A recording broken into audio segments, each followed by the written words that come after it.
સમાચાર સુરતથી સુરતના અજીરામાં જાડીઓમાંથી લોહીલુહાણ હાલતમાં 3 વર્ષની બાળકી મળી આવી। ઘાયલ બાળકીને સારવાર માટે સિવિલ હોસ્પિટલ દાખલ કરવામાં આવી છે।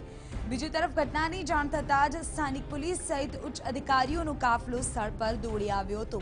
પ્રાથમિક દ્રષ્ટિએ માસૂમ બાળકી સાથે દુષ્કર્મ થયું હોવાનું પોલીસ અનુમાન લગાવી રહી છે। ત્યારે પોલીસે ક્રાઇમ બ્રાન્ચ, એસઓજી અને પીસીબીની અલગ અલગ ટીમો બનાવી વધુ તપાસ હાથ ધરી છે।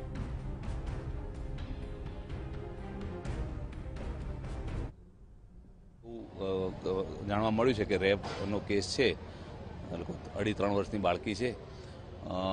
તપાસ ચાલુ છે, ફરિયાદ હજુ એની લેવાઈ નથી, પૂછપરછ થઈ નથી। અત્યારે જે ટ્રીટમેન્ટ ચાલુ છે અને એની પેરેન્ટ્સ વગેરે આવી જાય એટલે ફરિયાદના આધારે અમે તપાસ ચાલુ કરીએ છીએ। ત્યારે આજ મુદ્દે વધુ જાણકારી આપી રહ્યા છે સુરતથી અમારા સંવાદદાતા બળદેવ સુથાર। બળદેવ, અત્યારે બાળકીની સ્થિતિ કેવી છે, તેઓની હાલત કેવી છે અત્યારે, અને ખાસ તો પોલીસની કાર્યવાહીને લઈને શું અપડેટ અત્યારે?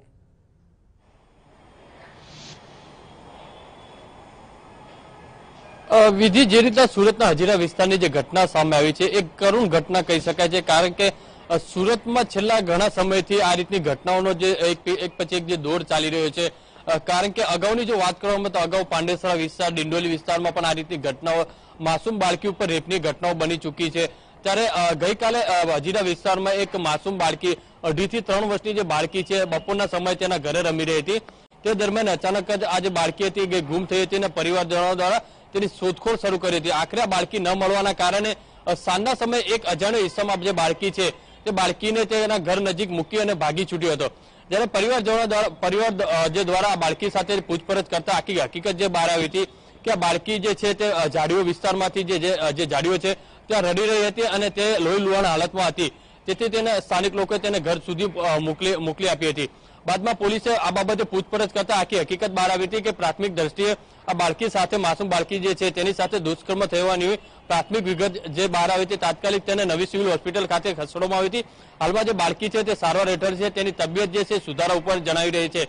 પણ આ બાબતે સુરત પોલીસે ગંભીરતાથી લઈ અને આરોપીની શોધખોળ શરૂ કરવા માટે ગત રાત્રિના જે અલગ અલગ ચેકપોસ્ટો છે તે નાકાબંધી કરી દેવામાંથી આખા વિસ્તારોમાં જે કહેવામાં આવે તો સુરત ક્રાઇમ બ્રાન્ચ, એસઓજી, પીસીબીની જે ટીમો છે તે કામે લાગી હતી। કારણ કે જે આરોપી છે કદાચ ગુજરાત અથવા તો સુરત જે સિટી છોડી જાય અને જો ભાગી છૂટે તો પોલીસ માટે એક મુશ્કેલી ઊભી કરે તેવી શક્યતા છે, કારણ કે આરોપીને પકડવો એક મુશ્કેલ દેખાઈ રહ્યું છે। હાલમાં તો પોલીસે 2 ઇસમોની અટકાયત કરી અને તેમની પ્રાથમિક પૂછપરછ પણ હાથ ધરી છે।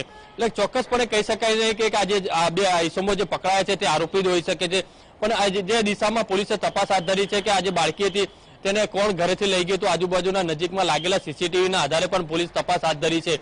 અને જે સુરતની વાત કરવામાં, સુરતમાં આજે માસૂમ બાળકી ઉપર જે રેપની ઘટના બનતી હોય છે તેના ઉપર તંત્ર અને ખાસ કરીને પોલીસે પણ એક સજાગ થવાની એક જરૂર છે। જી વિધિ। બિલકુલ બળદેવ, આભાર આ તમામ જાણકારી બદલ। તો પોલીસ અત્યારે સતત તપાસ કરી રહી છે, ફરિયાદ નોંધી દેવામાં આવી છે અને પોલીસની અલગ અલગ ટીમ આ અંગે કામે લાગી ગઈ છે।